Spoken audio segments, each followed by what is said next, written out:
Queridos amigos, tudo bem? Dando sequência aqui ao nosso estudo do Estatuto do Idoso, chegamos à parte do acesso à justiça. Acesso à justiça vem com disciplina legal a partir do artigo 69. Viramos aqui, né, da metade para frente, mas você vai ver que aqui vai andar mais rápido. E nós vamos, né, com acesso à justiça até o artigo 92. Bastante coisa, tá? E aqui nós temos alguns bons pontos para que a gente possa trabalhar com vocês, de coisas que podem ser cobradas, aí, de temas que podem ser cobrados no acesso à justiça. Tá? Quando eu olho para o acesso à justiça, eu estou falando do quê? Veja, até então o que você estudou? Regra pra caramba, mandando todo mundo fazer um monte de coisa. O que vai acontecer? Nós vamos ter violações a essas regras, e quando essas regras forem violadas, surge a pretensão de buscar o Poder Judiciário para garantir que isso seja praticado, seja observado, para que, se houver algum dano, seja ressarcido. É a hora que você vai para o Poder Judiciário, tá? Então, basicamente, discutir acesso à justiça é discutir o ingresso perante o Poder Judiciário para tutelar os interesses e direitos decorrentes do Estatuto do Idoso, tá? Vamos lá. Algumas regrinhas bem rápidas aqui, né? Por exemplo, a primeira delas é o seguinte: nós temos a aplicação subsidiária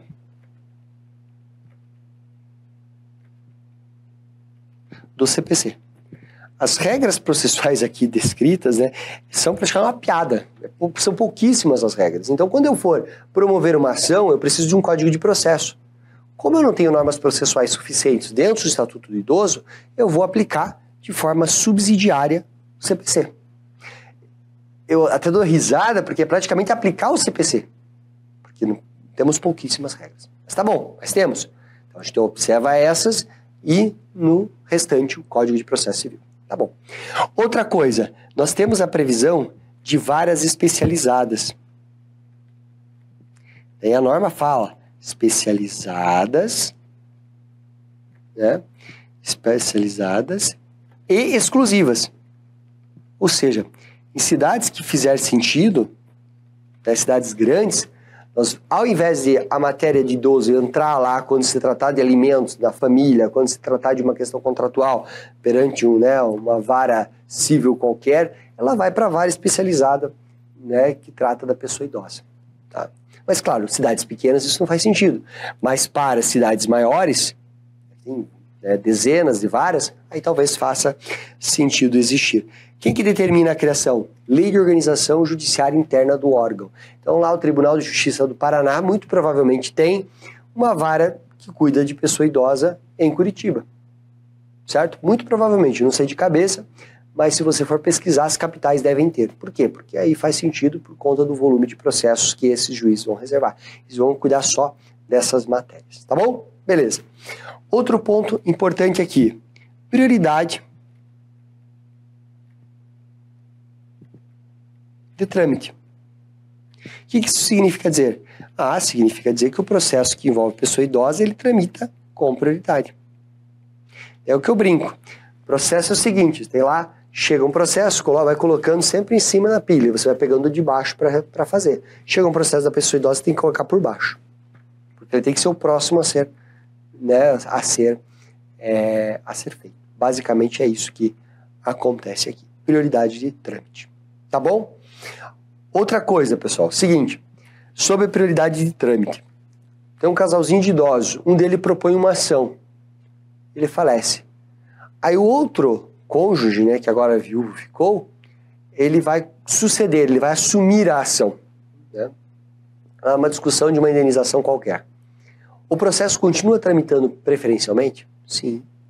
Se a pessoa que assumir a ação, o sucessor, também for um velhinho, também tiver 60 ou mais, vai tramitar de forma preferencial. E lembrando que, né, tem aqui nessa prioridade de trâmite, o corte aqui é 60 anos, não é 65, aqui a gente volta para a regra dos 60 anos, né, só que você tem que lembrar que tem um atendimento ainda mais prioritário para os 80 anos.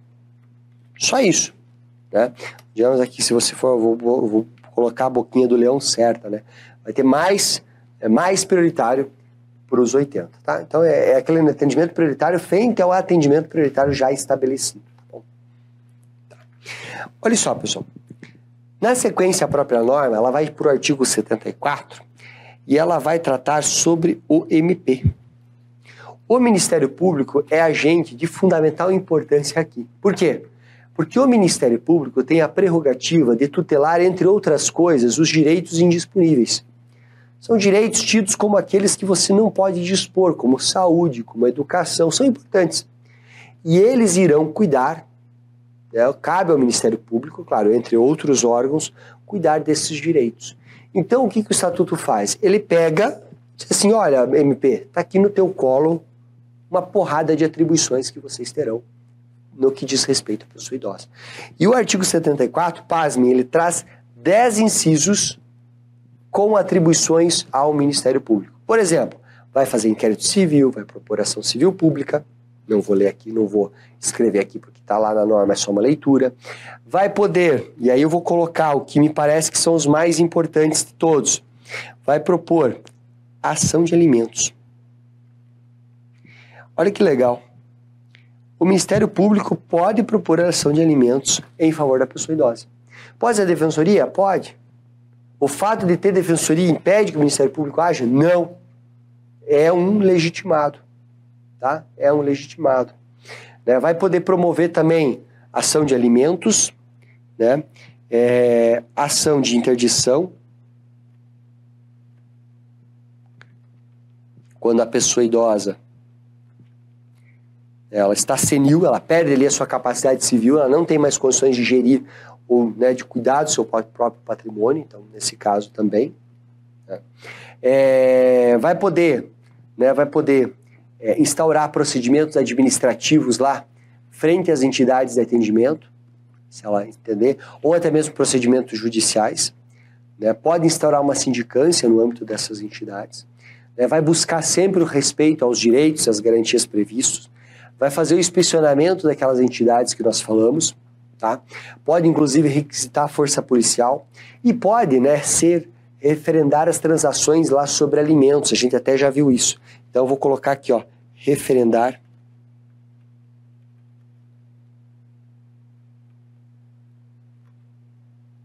Eu vou colocar aqui transações, os acordos, porque não é só a de alimentos, quaisquer outros acordos envolvendo pessoa idosa que o Ministério Público entender que está de acordo com o que o ordenamento quer, que não é prejudicial à pessoa idosa, ele vai lá e referenda, formando ali um título executivo extrajudicial, que é muito positivo numa eventual ação proposta, certo? Aí é importante que você saiba também aí sobre o MP, né, puxando ainda a setinha sobre algumas coisas aqui relacionadas ao MP. Basicamente, 2 setinhas adicionais. Primeira delas, intimação pessoal. Não precisaria nem dizer, porque o próprio Código de Processo Civil também fala em intimação pessoal do Ministério Público. Mas tá aqui trazido, então beleza, vai ser intimado pessoalmente. Outro ponto, né? Nós temos a nulidade do processo, nulidade por não intimação do MP. O que significa dizer isso? Como o Ministério Público ele é peça central, nós temos o quê? Nós temos a necessidade de, nos procedimentos que envolveram discussões do Estatuto do Idoso, o Ministério Público ser intimado no processo. Essa intimação que vai ser pessoal, ele pode se manifestar ou pode não se manifestar no controle da ordem jurídica. Mas se ele não se manifestar, tudo bem, desde que seja intimado. Agora, se ele não for intimado, nós temos que o processo é nulo pela não intimação, podendo ser declarada essa nulidade, inclusive de ofício pelo magistrado, tá? Então, tá aí para vocês essa parte. Veja só, outro ponto super importante aqui, pessoal, é o seguinte, que quando você vai promover aqui a defesa do direito da pessoa idosa, você vai buscar a defesa dos seus direitos, essa defesa ela pode ser individual, veja, diz respeito lá a obter um medicamento para uma pessoa idosa especificamente falando, ou ela pode ser coletiva. Você vai buscar proteger os direitos da pessoa idosa daquela comunidade, frente a uma propaganda que foi feita discriminatória contra idoso, ou uma empresa que foi lá e acabou limitando o acesso às funções daquela empresa só a pessoas que não eram idosas, ou seja, pode ser de natureza coletiva. E aí essas ações de natureza coletiva, elas têm uma relevância muito ampla quando se trata de grupos vulneráveis. Por quê? Porque você pode atingir o grupo todo. Você pode buscar um conjunto de beneficiados e não apenas uma única pessoa, certo? Essas ações, elas podem ser, essas ações coletivas, deixa eu puxar uma seta, veja só que você tem que saber que elas podem ser, elas são ajuizadas, na verdade, no foro de domicílio do idoso, tá? E ela tem como legitimados, ou seja, quem que pode propor essas ações? Isso aqui é importante, né? Legitimados. Quem são os legitimados? É o MP, né? A administração direta, administração pública direta, ou seja, a União, os estados, o Distrito Federal, os municípios, a OAB e as associações. Eu acho que eu vou ter que sair da tela, né? Porque eu devo estar escondendo aqui, né? Então, dá uma olhadinha aqui comigo, ó. As associações são todos legitimados, então eles poderão propor essas ações aqui. O que você vai ter que ficar ligado aqui, pessoal? Por favor, em relação a essas associações, veja só, tem dois requisitos aqui, ó, que eu vou puxar uma setinha em azul claro aqui. Primeiro, 1 ano de constituição. 1 ano. A associação ela tem que estar constituída há pelo menos 1 ano. E a outra setinha aqui, ela deve ter como fim institucional cuidar da pessoa idosa. Tem que ser uma associação para cuidar de idosos. Pode ser uma associação ambiental que vai cuidar do interesse de pessoa idosa. Tá entendendo? Então, por isso que temos essas duas regras, tá? Então, veja só. Se tratou de defesa da pessoa idosa, pode ter defesa individual ou pode ter a coletiva. A coletiva você tem que saber o quê? Que tem foro de domicílio da pessoa idosa, embora isso aqui também valha para individual, só que isso está lá no CPC, é estranho, mas é isso, está lá previsto no CPC. E aqui a norma é anterior ao CPC atual e ela falava para a tutela dos direitos coletivos, então você sabe também. E os legitimados são MP, administração direta, OAB e as associações, que já estejam constituídas há pelo menos 1 ano, é o requisito da pré-constituição, e que tenham suas atividades relacionadas aqui à finalidade institucional desta associação, seja atuar na defesa da população idosa, tá? Basicamente isso. O que mais que você tem que saber aqui a respeito, né, das regras e acesso à justiça, né? Para a gente poder dar sequência aqui. Veja só, um ponto, pessoal. Nós temos a possibilidade de fixação de astrentes num processo judicial que envolva a pessoa idosa. Ou seja, você pode compelir o devedor a pagar ou a fazer algo ou a não fazer mediante uma imposição de multa. Mais ou menos dizendo o seguinte, ó, ou você paga ou a partir de amanhã você deve o que deve mais uma multa diária de R$1.000. Ou para que ele faça, olha, você tem que fazer tal coisa, se você não fizer, a cada dia que você deixar de fazer, R$1.000 de multa. Ou você não pode fazer tal coisa, se você fizer, a cada dia que você fizer, você vai pagando uma multa, certo? Basicamente isso. Isso é multa diária ou astrente. Tá? E essa astrente, o valor dessa astrente, né, é valor financeiro mesmo, né, são as verdinhas. É uma grana que vai entrar ali. Esse recurso, ele vai ser direcionado para quê, pessoal? Ele vai ser direcionado para um fundo do idoso. Certo? Vai para o fundo do idoso. Outra regra importante, né, os recursos não possuem, isso aqui é bom de escrever, efeito suspensivo. O que isso significa dizer, pessoal? Vamos lá, o idoso promove uma ação e ganha, né, pautado aqui no Estatuto do Idoso. Aí a parte contrária vai recorrer, vai apelar para o tribunal. Durante a apelação, a sentença produz efeitos. Por quê? Porque o recurso não tem o efeito de suspender a sentença. Só que, pasmem, isso aqui é o quê, pessoal? Isso aqui é a regra, ou seja, existe exceção. Ou seja, o juiz pode conceder efeito suspensivo ao recurso se isso puder gerar dano irreparável.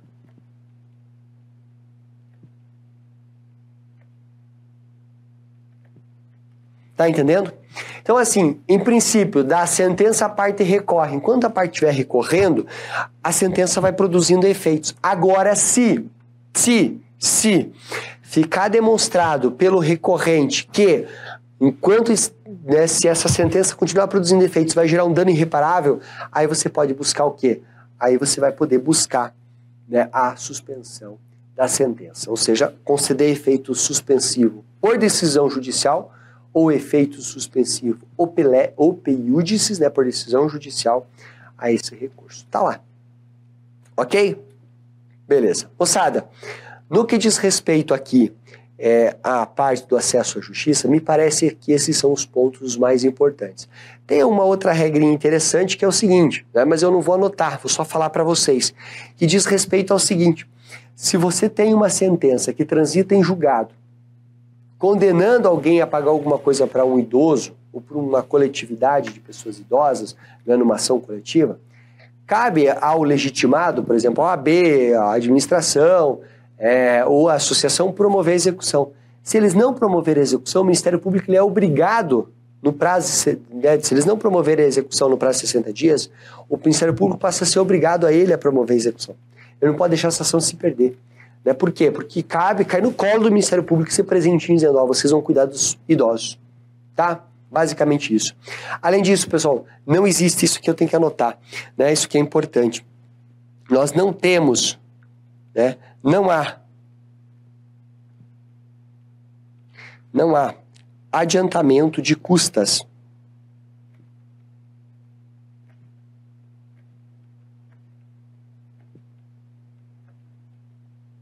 Não há adiantamento de custas, emolumentos,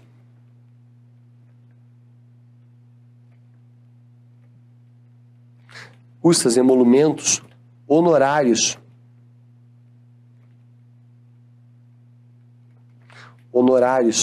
né? Ou quaisquer despesas nos processos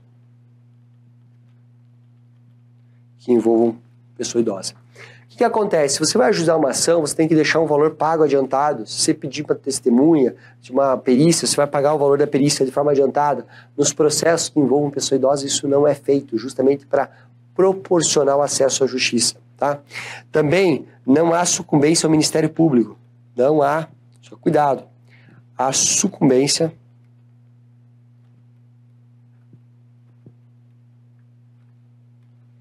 ao MP, só para o MP. Então, se eventualmente a OAB ajuizar uma ação e perder, ela vai pagar honorários de sucumbência para a parte ré, certo? No caso do Ministério Público, se ele ajuizar uma ação e perder, ele não paga honorários de sucumbência à parte ré, tá? Regrinha para o MP. O MP também vai promover o inquérito civil, pode requisitar informações, né? Ele sempre tem que dar um prazo de pelo menos 10 dias, mas ele pode requisitar informações, né? Então, e se não forem, né, requisitadas as informações, vai incorrer em crime, inclusive, podem incorrer inclusive em crime. E aí, de posse desse inquérito civil, com as informações que necessitar, o Ministério Público pode ajuizar uma ação civil pública ou pode pedir o arquivamento.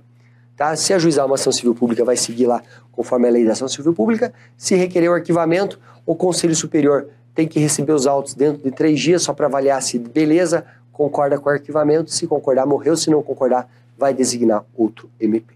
Beleza?